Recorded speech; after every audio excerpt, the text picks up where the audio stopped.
First, I chair the White House Environmental Justice Interagency Council. This cabinet-level group exists to make sure that the entirety of the federal government is working to address injustice in frontline and fence-line communities and make a positive difference in the lives of everyday people. Second, I'm thrilled that the first ever White House Senior Director for Environmental Justice is part of our team at the Council on Environmental Quality, and I know we'll achieve great things together.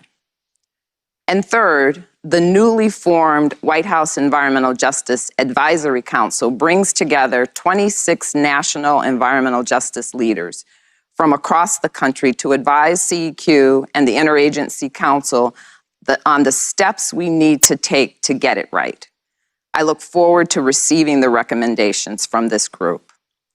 Turning now to an introduction of an important partner we have, my friend Peggy Shepard is a nationally recognized leader who has devoted her life to advancing environmental equity. She is the founder and executive director of We Act for Environmental Justice in Harlem, New York. She has graciously agreed to co-chair the Advisory Council and is joining us here this morning. It is my pleasure and honor to present Peggy Shepard to you. Thank you. Well, good morning, Special Presidential Envoy for Climate Kerry and distinguished guests from around the world. Thank you, Brenda Mallory, for the kind introduction. Good morning to all of you who are present today for this historic convening. I'm Peggy Shepard, co-founder and executive director of We Act for Environmental Justice, based in Harlem, New York City, and I am proud to serve as co-chair of the historic and new White House Environmental Justice Advisory Council.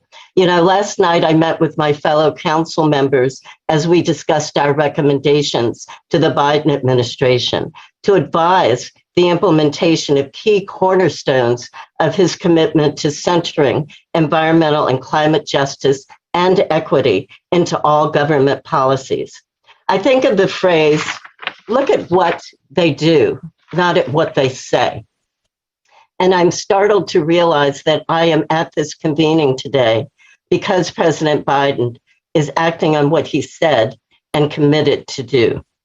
And together we're building a model of collaboration between government and communities, seizing the profound opportunity to accelerate the pace of action on reducing the impacts of climate change on this country, on our economy, on the most vulnerable communities, and on the workers of this country who need good family-sustaining jobs. And the administration is transitioning our economy from fossil fuels to a clean energy future that sustains the livelihoods and ecosystems on which the world depends. We must build back better, but with justice and a keen sense of our failed history of discriminatory policies that has been systemic.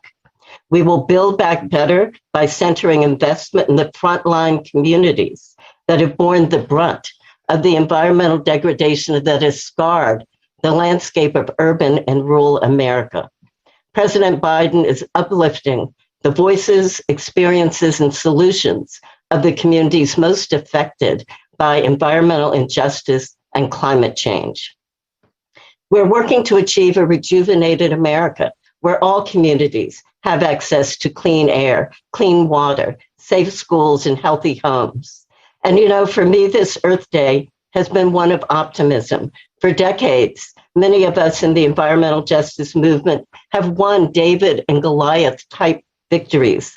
We've raised the specter of this nation's failures, and we have begun to be heard. And it's our opportunity to get it right, to put people before profits, to center equity instead of advantage, to engage and empower those who are struggling with poverty, oppression, and racism, giving them an opportunity to not only be a part of the solution, but also reap its benefits. We have the power to leave no community behind. And as Nobel laureate Wangari Maathai said, today we're faced with a challenge that calls for a shift in our thinking so that humanity stops threatening its life support system. We're called to assist the earth to heal her wounds and in the process heal our own. Indeed, to embrace the whole of creation in all its diversity, beauty, and wonder. Recognizing that sustainable development, democracy, and peace are indivisible, that is an idea whose time has come. Thank you. Thank you, Peggy. That was excellent. As you can see, I'm looking forward to partnering with Peggy because she's full of great ideas and she's a great voice. Thank you, everyone.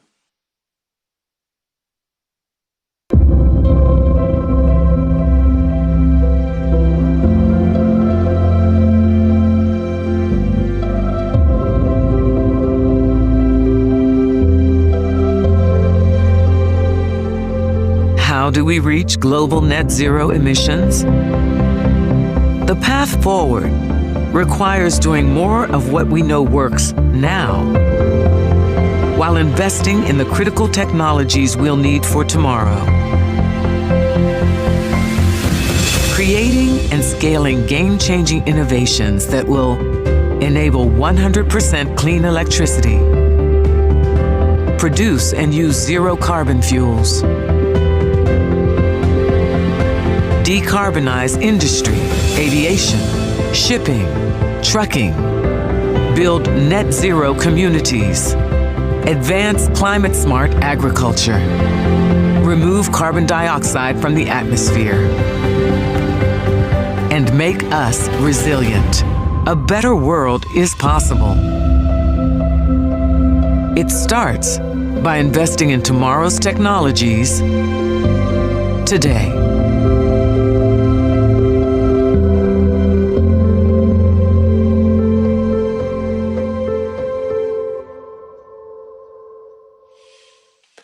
I now have the pleasure of introducing Secretary Jennifer Granholm and Secretary Gina Raimondo. Jennifer understands on a personal basis the economic opportunity that climate action provides, and she may understand that better than a lot of other folks because her work as governor of Michigan and her work now as Secretary of Energy has centered on advancing the urgent climate agenda through the creation of high-quality middle-class jobs. And Gina, for her part, has established herself as an innovator in the private sector and in public service. She established the first venture capital firm in Rhode Island and then served as its first governor, female governor. She's bringing the same entrepreneurial spirit to the Commerce Department now as secretary, and she wants that department to engage the private sector in the cause of tackling climate crisis. Secretary Granholm. Thank you, sir, and welcome everyone to day 2 of the Leaders Summit on Climate, which of course is concluding a monumental week of international cooperation and collective action. So these commitments are amazing. And President Biden convened this summit for a simple reason. And that reason is that we have to raise our collective ambitions around climate change.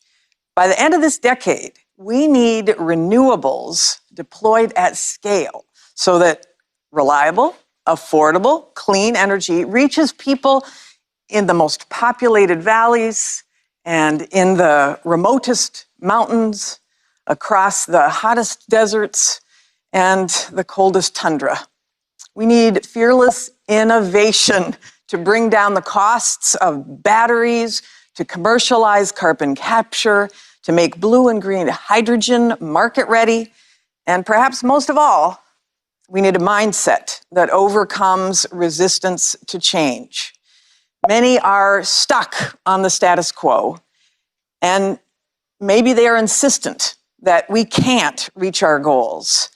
But an old proverb says, when the winds of change blow, some build walls, others build windmills. So, fellow windmill builders, let's push back on doubt and fear. Climate disasters worldwide tell us that the scariest thing that we can do is nothing at all. Let's prove we can in this moment. And we'll all gain when we succeed, starting with jobs.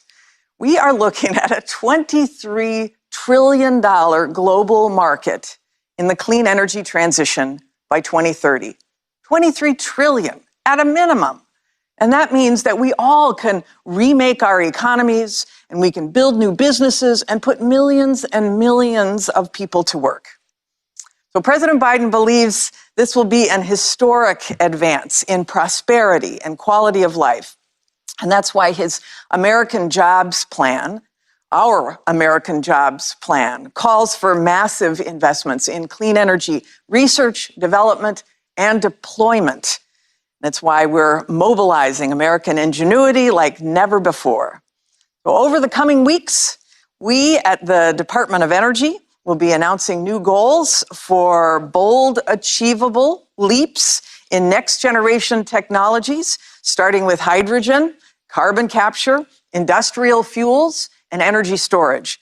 We'll marshal our 17 national laboratories, our universities, and our private sector to unlock major breakthroughs. So we've already announced a goal of cutting the price of solar in half yet again by 2030. And next, we'll start lowering the cost of clean, renewable hydrogen by 80% before 2030, making it competitive with natural gas. We're going to slash battery cell prices in half again and reduce the need for critical materials, making electric vehicles affordable and maybe even cheaper than gasoline vehicles. And we're going to dramatically reduce the cost of industrial atmospheric carbon capture while we're ramping up incentives for large-scale efforts across the world as well. This is our generation's moonshot. Less than a decade after President Kennedy declared our nation's choice to go to the moon, we planted an American flag on that cratered surface, and today we choose to solve the climate crisis. Imagine what we can do by the end of this decade. And imagine if the entire world participated. What if we did this together? All of us. For too long, this climate conversation has been viewed as a zero-sum game, one of trade-offs, the climate or the economy. No longer. Going big on our ambitions means that we're going to create jobs for millions of people, construction workers, project managers, engineers, technicians, so much more. That means we can all do right by our people as we do right by the planet. We can lift up communities that have been knocked down. We can make good on moral debts owed to those bearing the burdens of fossil fuel pollution. This is an exciting moment. And our speakers today are going to shed light on the great potential that's at hand. We're going to start with somebody who understands the power of major investment and cutting-edge innovation better than almost anybody on the planet, Bill Gates. Bill observed years ago that power comes not from knowledge kept, but from knowledge shared.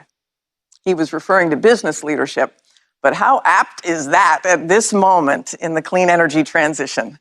So guess who's here to drop some knowledge on us now? Please welcome Bill Gates. It's an honor to be here with all of you today. I especially want to thank President Biden and Secretary Kerry for reestablishing America's leading role on climate change. This is a promising moment. Climate activists, and young people especially, are bringing amazing energy and attention to this issue.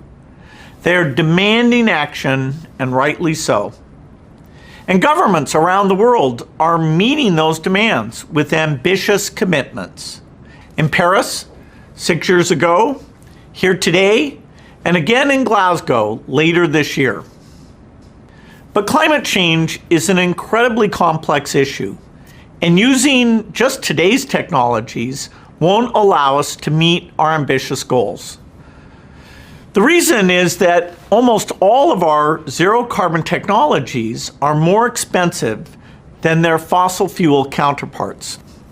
To provide all the benefits of the modern lifestyle to people around the world, we need new zero carbon products that are just as affordable, that have what I call a green premium of zero.